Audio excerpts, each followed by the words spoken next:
अगला जो आपका टॉपिक है एन प्राकृत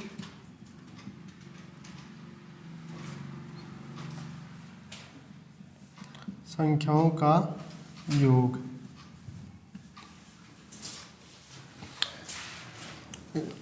एन प्राकृत संख्याओं का योग होता है, सूत्र आपका n इंटू एन प्लस 1/2।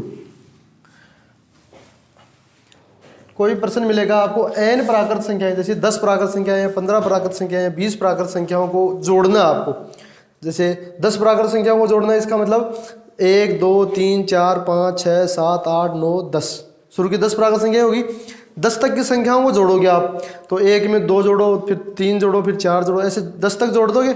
तो ये तो 10 तक पूछे तब तक तो फिर भी जोड़ देंगे, आपको 100 तक पूछ रहे तो बैठे बैठे जोड़ते रहोगे, एक ही प्रश्न करोगे। तो उसके लिए एक सूत्र है ये, ठीक है। जहाँ तक की प्राकृत संख्याओं का पूछा है उसमें n का मान रख दो इसमें और आपका उत्तर आ जाएगा। प्रश्न देखता हूँ आपके लिए एक कि 1 से लेके मतलब n 15 प्राकृत संख्याओं का योगफल क्या होगा।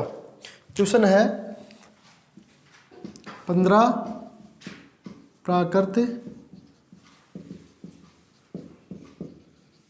संख्याओं का योग ज्ञात करना आपको। 15 प्राकृत संख्याओं होगा तो इसका मतलब n का मान यहाँ पे ले लेंगे अपन 15, इसमें मान रख दो सूत्र में, तो 15 प्लस 1 बटे में 2। हल करेंगे, ये तो 15 ऐसे कैसे, और ये 15 और 1 16 गुना में बटे में 2, ये कट गया 8 और 15 8 120। अगर 15 प्राकृत संख्याओं को जोड़ा जाए तो उसका आंसर कितना जाएगा 120। अगला ले लेते हैं, एक और कर लेते हैं ऐसे ही कि 40 प्राकृत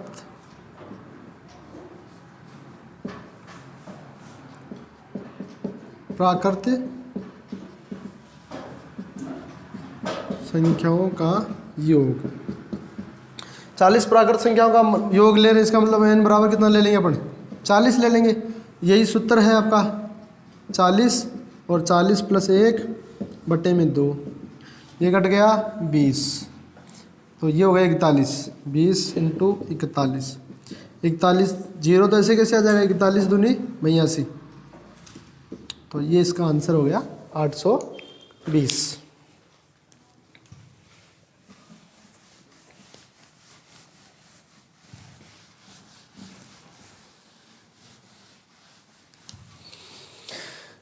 अगला है n विषम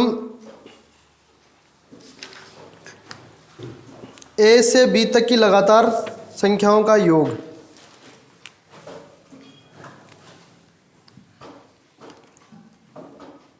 a से b तक की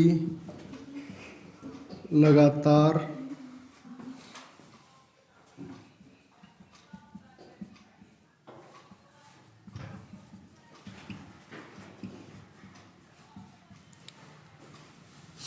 ए से बी तक की लगातार संख्याओं का योग का मतलब कोई भी संख्या दे दी, जैसे 15 से लेके 50 तक की संख्याओं को जोड़ना है, या 10 से 20 तक की संख्याओं को जोड़ना है, लगातार संख्याओं को सबको जोड़ना है, तो उसके लिए एक फॉर्मूला होता है कि संख्याओं का योग और संख्याओं का अंतर,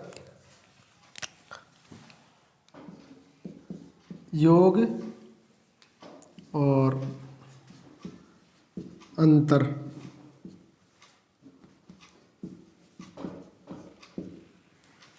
प्लस 1 और बट्टे में आता आपका 2। संख्याएं मिलेंगी आपको 2 ए और बी, ठीक है, कहाँ से लेके कहाँ तक, उन दोनों संख्याओं को जोड़ना है, दोनों को घटाना है, प्लस 1 करना है और भाग देना है 2 का, आपका उत्तर आ जाएगा। जैसे एक उदाहरण ले लेते हैं, इसका क्वेश्चन ले लेते हैं अपने।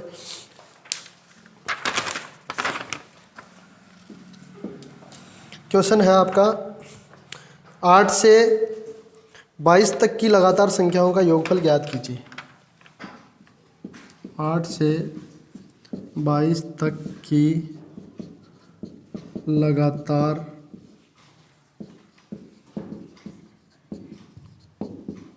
संख्याओं का योग ज्ञात कीजिए। अब दोनों को जोड़ना है 8 + 22 और दोनों को घटाना है। अंतर का मतलब बड़ी संख्या पहले ले लो और +1 और बटे में 2। 22 और 8 30 हो गए गुणा में, और 22 में से 8 गए तो 14 और 1 15 बटे में 2। ये कट गया 15 और 15 का वर्ग होता है, 15 को 15 से गुणा करते हैं तो 225। अगर 8 से लेकर 22 तक की संख्याओं को जोड़ा जाए तो उन संख्याओं का योगफल कितना आएगा? 225। अब आप और अन्य उदाहरण भी इससे कर सकते हो। मैं कोई भी ले लो आप अपनी मर्जी से। 10 से 40 तक की संख्याओं को जोड़ना है। 10 से 40 तक की संख्याओं को जोड़ोगे तो दोनों को जोड़ दो पहले, तो फिर दोनों का अंतर लिख दो और 1 जोड़ दो और बटे में लिख दो 2। ज़्यादा कुछ नहीं करना। ये तो हो गया 50 और ये हो गया 40 गए, इसमें 30 बच गए, 30 और 1 31 बटे में 2। ये कट गए 25 से और 25 से गुणा कर लो। 25 एकम 25 और 25 थी 75 और 2 77। सिंपल सा है।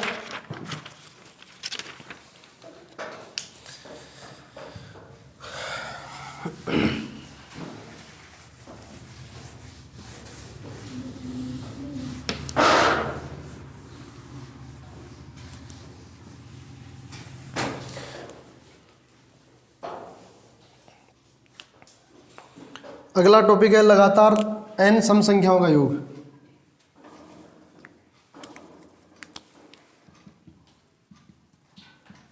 लगातार n सम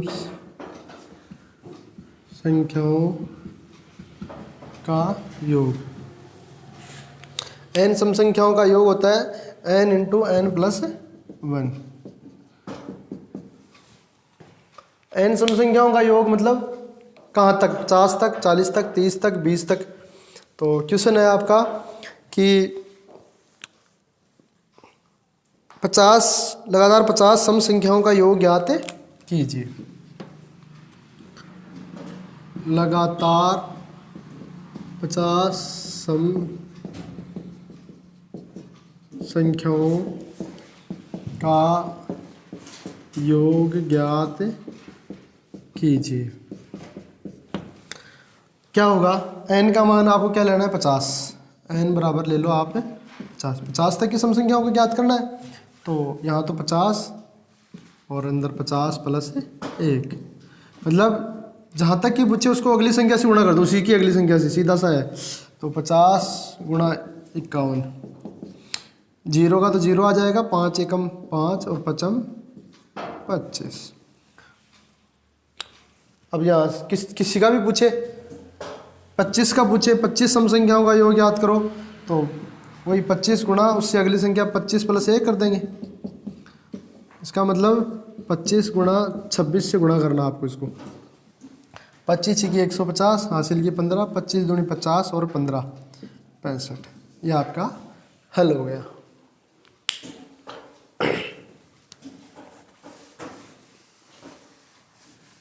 ये सम संख्या वाला था। अब है लगातार विषम संख्याओं का योग ज्ञात करना। लगातार n विषम संख्याओं का योगफल। n विषम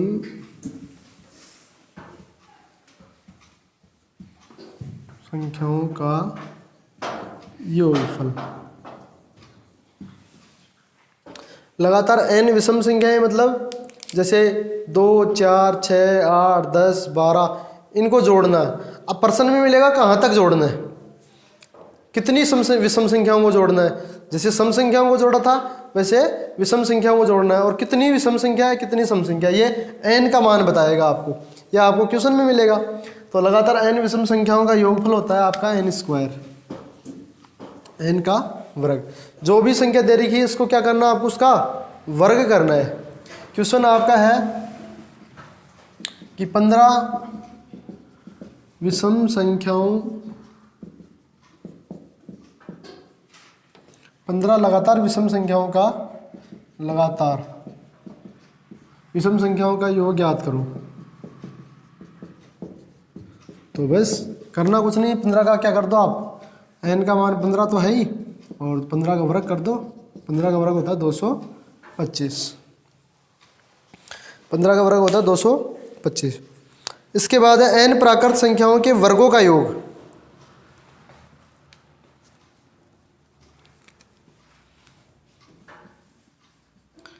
n प्राकृत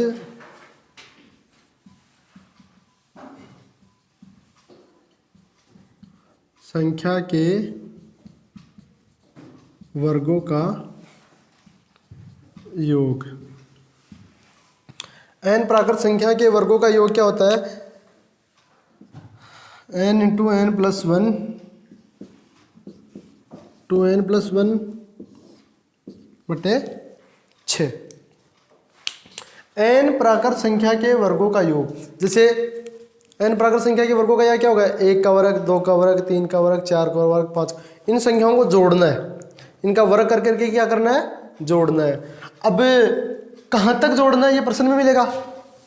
जैसे आपको पूछेगी 10 प्राकृत संख्याओं के वर्गों का योग बताओ, तो आप क्या करोगे, 1 का वर्ग प्लस 2 का वर्ग प्लस 3 का वर्ग, 4 का वर्ग प्लस 5 का वर्ग, 6 का वर्ग, 7 का वर्ग, 8 का वर्ग, 9 का वर्ग और 10 का वर्ग, सबको जोड़ोगे। अब 10 तक का तो फिर भी आप क्या पता बैठे बैठे जोड़ ही लो 2 मिनट में, लेकिन आपको 20 तक का या 30 तक का या 40 तक का पूछे तो आप क्या करोगे, तो उसके लिए सूत्र होता है। तो ये फॉर्मूला लगाएंगे आप। क्वेश्चन ले लेते हैं। क्वेश्चन है आपका 8 प्राकृत संख्या के वर्गों का योग ज्ञात करो। ये क्वेश्चन हो गया। तो n बराबर आ गया आपका 8, मान रखेंगे इसके अंदर 8 प्लस 1 और 2 इंटू 8 प्लस 1 बटे में 6, ये 8 हो गया, ये 8 और 1 9 हो गया, ये 8 दूनी 16 और 1 17 हो गया, बटे में आपका है 6।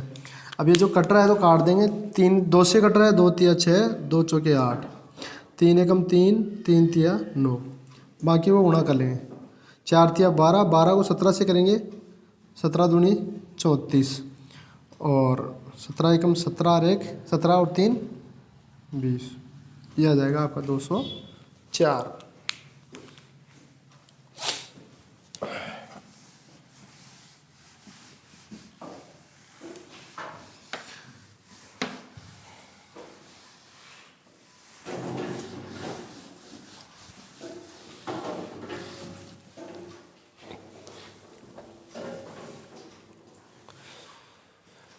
n सम या विषम संख्याओं के वर्गों का योग। अब आगे सम विषम संख्याएं, n सम या विषम, अभी तक तो जो इससे पहले जो बताया वो लगातार संख्या थी, जैसे 1 2 3 4। अब या तो सम का पूछ ले कि 2 का वर्ग, 4 का वर्ग, 6 का वर्ग और उनका योग, या फिर विषम का पूछ ले 1 का वर्ग, 3 का वर्ग, 5 का वर्ग, 7 का वर्ग, ऐसे, तो उनके वर्गों का योग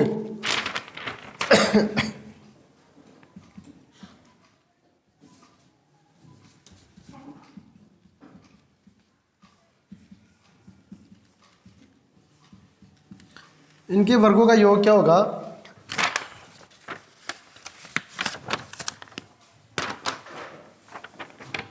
n प्लस 1 n प्लस 2 बटे 6।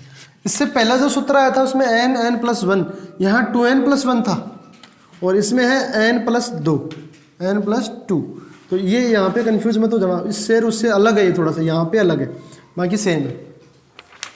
और उदाहरण करते हैं अब इसका। जैसे क्वेश्चन आ गया आपका कि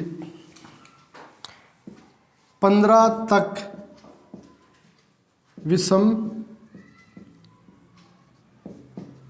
संख्याओं के वर्गों का योग, तो इनका योग, वर्गों का योग निकालेंगे। तो n का बराबर मान आ गया यहाँ पे 15। अब इसमें फर्क नहीं पड़ेगा, चाहे सम ले लो चाहे विषम ले लो, सूत्र एक ही रहेगा। n का मान यहाँ पे 15 ले लिया, 15 प्लस 1 ले लिया और 15 प्लस 2 ले लिया, बटे में आ गया आपके 6, ये आ गया 15 और ये आ गया आपके 16 और ये आ गया आपके 17, बटे में आ गया 6। कटता है, काट लो। 3 दूनी 6, 3 पंजी 15, 2 8 16, बाकी को कर लो गुणा। ये 8 पंजी 40 और ये 17 और ये हो गई 17 चौक 68 और एक जीरो आ गया 680। 15 तक की विषम संख्याओं का के वर्गों का योग है। सम संख्याओं के वर्गों का भी निकालेंगे तो यही आने वाला है। ठीक है, अब एक और सूत्र है इसका, लास्ट है।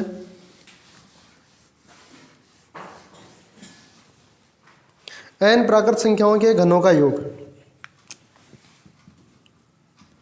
n प्राकृत संख्या के घनों का योग। इसका सूत्र लिखो, शुरू में आया था n इंटू n प्लस 1 बट्टे 2 और इसका कर देना आपको वर्ग। घनों का योग मतलब जैसे 10 तक की घनों संख्याओं के घनों का योग पूछ लिया, 1 का घन प्लस 2 का घन, 3 का घन, 4 का घन, 5 का घन, इनका जोड़। 10 तक की पूछ ले, 5 तक की पूछ ले, 15 तक की पूछ ले, प्रश्न में जितना आएगा उतना कर लेंगे। अब मैं आपको बताता हूँ क्वेश्चन। 6 प्राकृत संख्या के घनों का योग याद करो। तो n बराबर 6 ले लेंगे अपन,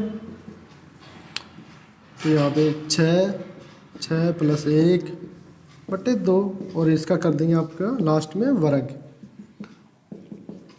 6, ये तो 6 से कट गया, 2 तिया 6, ये तो आएगा 3 और ये 6 और 1 7, ऊपर वर्ग चल रहा है, 7 तिया 21 और 21 का वर्ग होता है 4 4 1। तो n प्राकृत संख्याओं के घनों का योग 441 होएगा।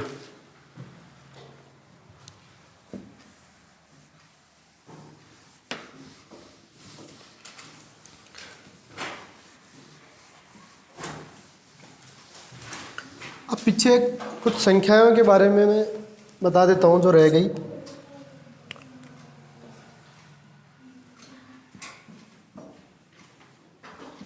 भाज्य संख्या, अगला टॉपिक अपना भाज्य संख्या, प्राइम नंबर। और भाज्य संख्या किसे कहते हैं? भाज्य संख्या होती है वह संख्या जो एक तथा शून्य के अलावा भी किसी संख्या से विभाजित हो।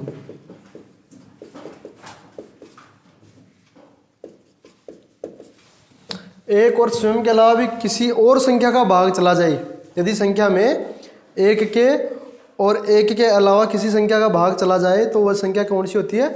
भाज्य संख्या होती है। जैसे मैं बात करूं 4 में 1 का भी भाग जाता है, खुद का 4 का स्वयं का तो जाता ही है, इसके अलावा 2 का भी भाग जाता है। इसका मतलब ये क्या हो गई? भाज्य संख्या हो गई। ऐसी संख्या जिसमें 1 का और स्वयं का भाग के अलावा भी किसी का चला जाए वो भाज्य संख्या हो जाती है। अब इसके बाद में आपके आती है अभाज्य संख्या, इंपॉर्टेंट संख्या ये।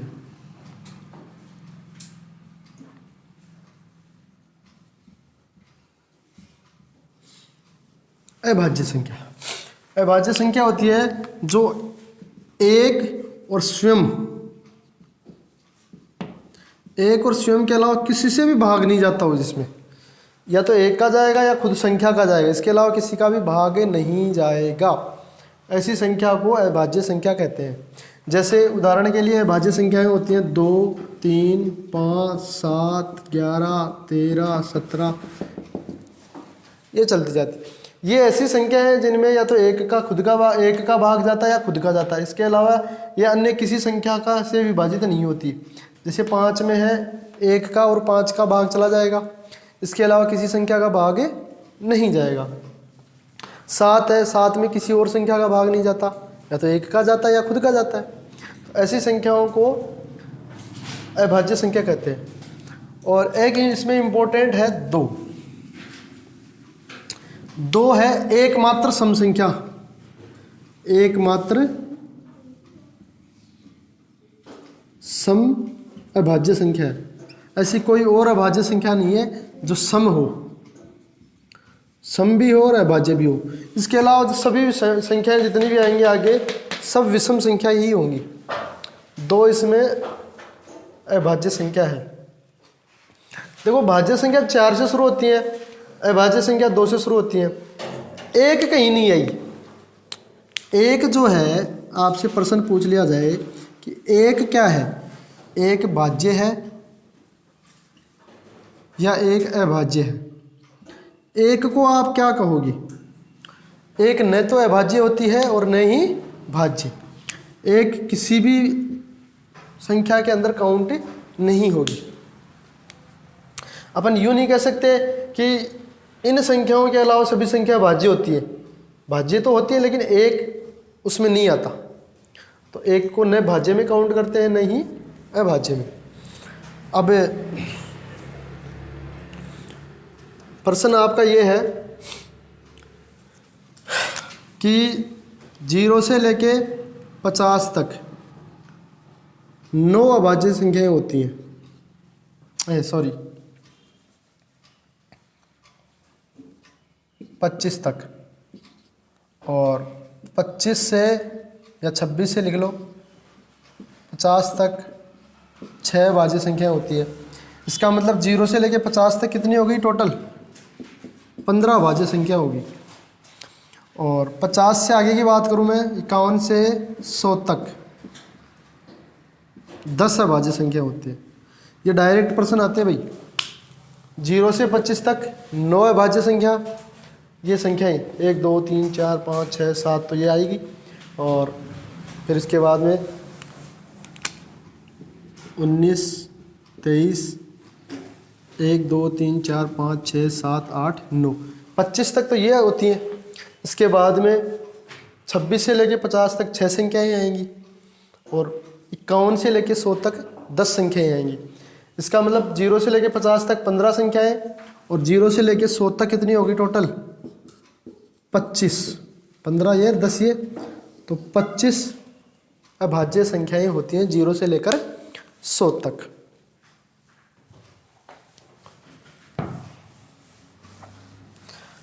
अब अगला जो है आपका टॉपिक कि अभाज्य संख्याएं, तो चलो ठीक है 100 तक की तो अभाज्य संख्या हम याद कर लेंगे कि ये 100 तक की अभाज्य संख्याएं होती हैं। 100 तक की तो याद हो जाएगी कि 100 तक की अभाज्य संख्याएं ये होती हैं 2, 3, 5, 6, 5, 7, 9, 5, 7, 11, 13, 17, 19, 21, 21 भी नहीं होती, 23 है। 100 तक की याद कर लेंगे। उसके आगे हमारे को क्या पता, कैसे पता चलेगा कि एक भाग देंगे? जैसे मान लो एक संख्या ले लेता हूँ मैं 149। आप मेरे को ये कैसे पता चलेगी ये भाज्य संख्या है या अभाज्य संख्या है? या तो मैं बैठा बैठा सभी संख्याओं का इसमें भाग देता रहूँ, ऐसे थोड़ी होएगा।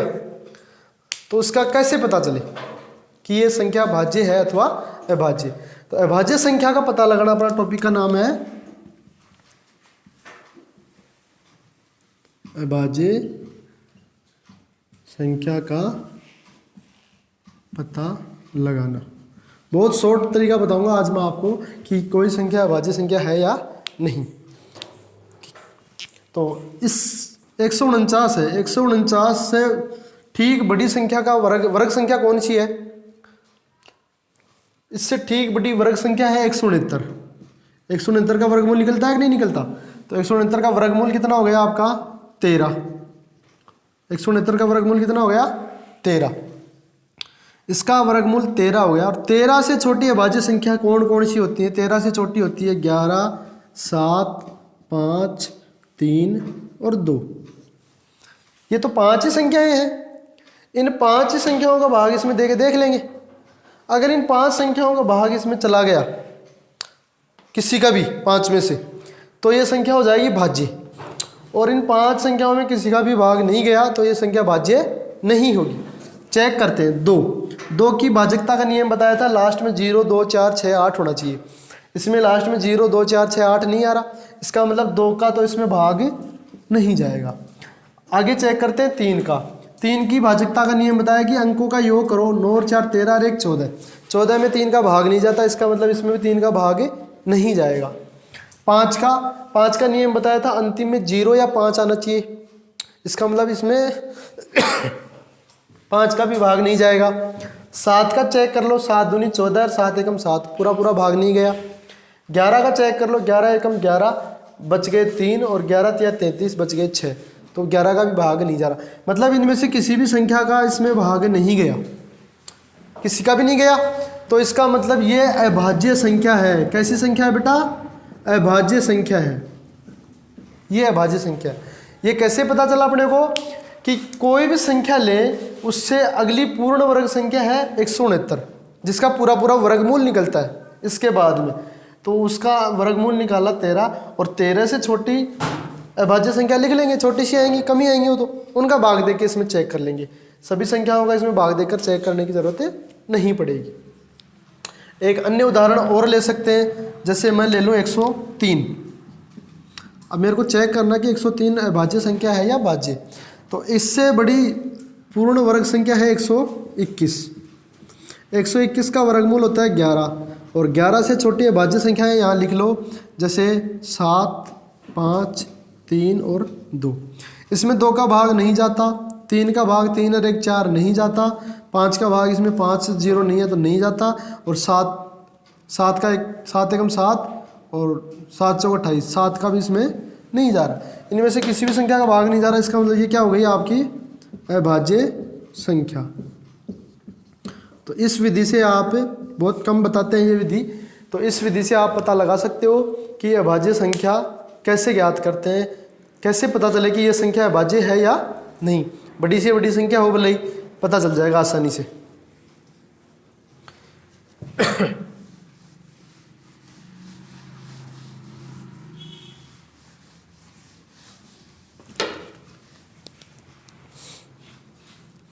अब है इकाई का अंक ज्ञात करना।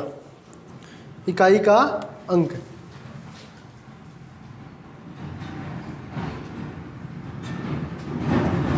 इकाई बोल देते हैं, एकक बोल देते हैं, और भी इसके कई नाम हैं, जैसे मात्रक या अंतिम। पर्सन में कंफ्यूज नहीं होना, इनमें से कुछ भी पूछ ले, एक दो नाम अपने याद रखते हैं लेकिन इनमें कुछ भी पूछ ले तो क्या होगा, या अंतिम अंक कैसे ज्ञात करें। बड़ा सा गुणा दे दिया, मान लो पर्सन से करेंगे, इसको पता चल जाएगा आपको। बड़ा सा गुणा दे दिया और आपसे पूछ ले कि इकाई का अंक क्या आएगा, तो आपको पूरी संख्या का एक क्वेश्चन ले लेता हूँ मैं, जैसे 650, 342 और 735। अब ये पूछेगा कि इसको गुणा करने पर इकाई का अंक क्या आएगा, अंतिम अंक क्या आएगा। तो क्या करोगे आप, 650 को 342 से गुणा करेंगे और जो आएगा उसको 735 से गुणा करेंगे और देख लेंगे लास्ट में इकाई का अंक क्या है। ऐसा आपको बिल्कुल भी नहीं करना, क्योंकि गुणा ही इतना लंबा हो जाएगा। तो आपको क्या करना है, कुछ नहीं करना, अंतिम अंकों को इसका इकाई का अंक क्या आएगा 0, इसका इकाई का अंक है 2 और इसके इकाई का अंक है 5। सबको गुणा कर दो, 5 दूनी 10, 10 को 0 से किया तो 0, तो इनको गुणा करने में भी इकाई का अंक क्या आएगा 0 ही आएगा। और 0 तो जब भी आ गया, चाहे कितनी बड़ी संख्या हो कितनी हो, 0 आ गया कहीं पे भी तो पूरा सबको 0 ही कर देगा वो, ठीक है। अगर यहाँ पे 0 नहीं होता, 652 आ गया मान लो, तो यहाँ भी 2 आ जाएगा, तो ये 5 दूनी 10, 10 दूनी 20, 20 आ गया, तो 20 में भी इकाई का अंक 0 ही है, तो ये 0 आ जाता। अब एक और उदाहरण करते हैं इसी का,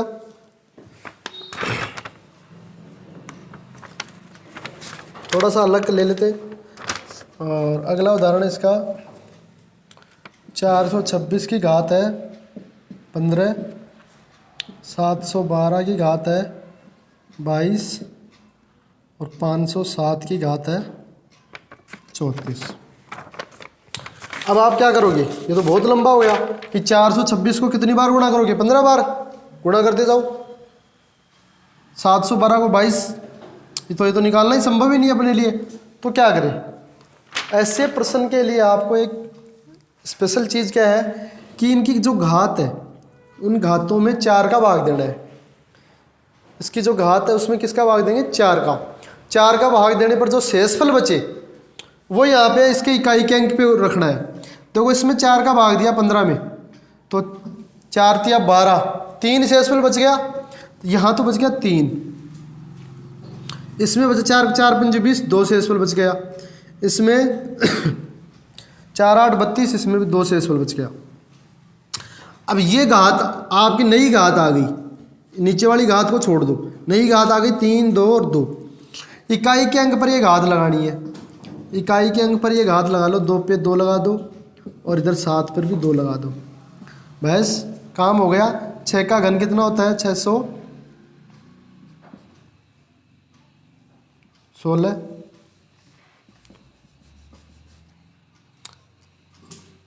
6 का घन कितना होता है, 36 और 6 चेंगे 36, 6 तिया 18 और 3 21, 216। 216 और 2 का घन, 2 का स्क्वायर 4 और 7 का स्क्वायर 49। अब फिर से इनको पूरे को गुणा नहीं करना आपको, यहाँ वापस इकाई के अंक को गुणा करना। 6 4 और 9, 9 चौक 36, 36 को गुणा कर लो 6 से, वही 216 और यहाँ पे इकाई का अंक आ गया 6। तो आपको पूछेगा प्रश्न में कि इसका इकाई का अंक क्या होगा, तो इसका इकाई का अंक क्या आ गया, आपका उत्तर 6 आ गया। इस तरह आपको इसके प्रश्न करने हैं। और एक इसमें विशेष चीज़ है वो मैं आपको बता देता हूँ कि आधार अंक में यदि इकाई का अंक, इम्पोर्टेंट चीज़ है,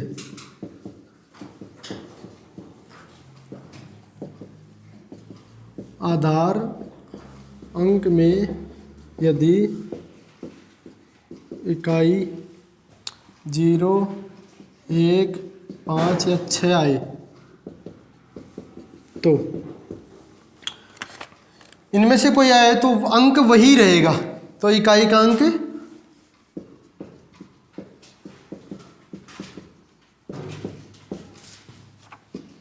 वही आएगा।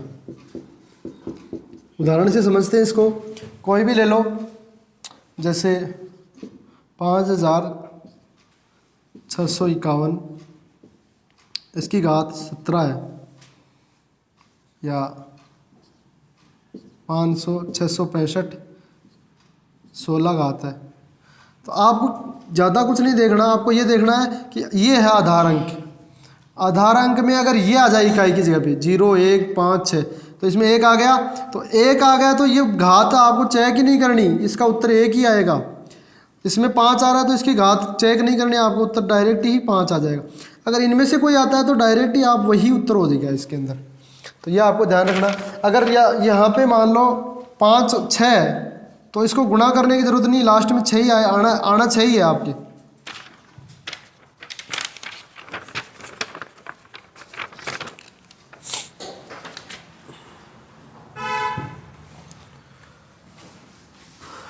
ये तो इकाई का पता हो गया। अब अपने अंतिम 2 अंकों का पता कैसे लगाएं।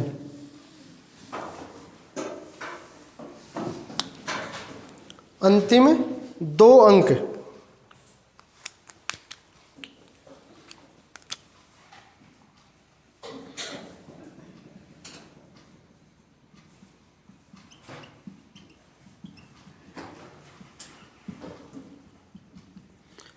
एक अंक का तो पता लग गया अभी अपने को, इकाई का तो, लेकिन जब अंतिम 2 अंक पूछ ले तो क्या करें अपने, तो उसमें समस्या अपने आ सकती है।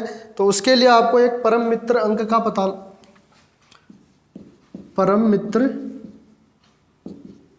अंक, ये क्या होता है इसके बारे में बता देता हूँ, ज़्यादा कुछ नहीं है, लंबा चौड़ा। परम मित्र अंक होता है कि योग 10 आना चाहिए। जैसे 1 का परम मित्र अंक हो गया 9, और 9 का 1, 2 का 8, 8 का 2, 3 का 7, 7 का 3, और 4 का 6, 4 का 6, 6 का 4, 5 का 5। ये परम मित्र अंक होते हैं। आपको कुछ नहीं करना, प्रश्न देख लेते हैं, प्रश्न से समझाते हैं आपको। क्वेश्चन है आपका कि 13,992 गुणा 796 गुणा 98, इसके अंतिम 2 अंक ज्ञात करने हैं। तो इनके ज्ञात करने आपको परम मित्र अंक, इकाई के इकाई अंकों के परम मित्र अंक क्या है? देखो 2 का परम मित्र अंक हो गया 8, 6 का परम मित्र अंक हो गया आपके 4, 8 का परम मित्र अंक हो गया आपके 2। ठीक है, अब क्या करना है आपको? इनको गुणा करना है। इनको गुणा करके 100 में से माइनस करने हैं। 8 चौक 32, 32 दूनी 64, ये आ गया। इसको माइनस करो 100 में से, 100 में से माइनस किया इसका 36। कहने का मतलब अगर इन सबको गुणा किया जाए तो इकाई और दहाई अंक ये आएंगे हमेशा। इसको याद करने के लिए आपको परम मित्र अंक निकालने हैं। परम मित्र 2 का 8 हो गया, 6 का 4 हो गया, 8 का 2 हो गया। जो परम मित्र आए उनका अंक है उनको गुणा कर लो और 100 में से घटा दो, आपके आंसर आ जाएंगे। अंतिम 2 अंक, इकाई अंक तो सब बढ़ाते हैं, दहाई अंक कोई नहीं बताता। दहाई अंक कैसे याद करते हैं, ये तरीका है। लास्ट आज का टॉपिक है अपना अभाज्य गुणनखंड याद करना।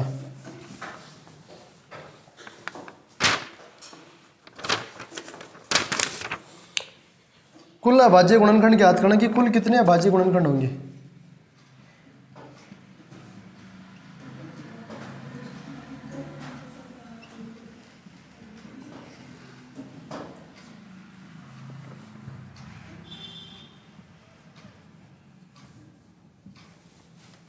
कुल अभाज्य गुणनखंड करना। अभाज्य गुणनखंड निकाल लेंगे, लेकिन कुल कितने होंगे कैसे पता चले, उसके लिए एक क्वेश्चन से अपन इसको हल करेंगे। क्वेश्चन ले लेते हैं डायरेक्ट।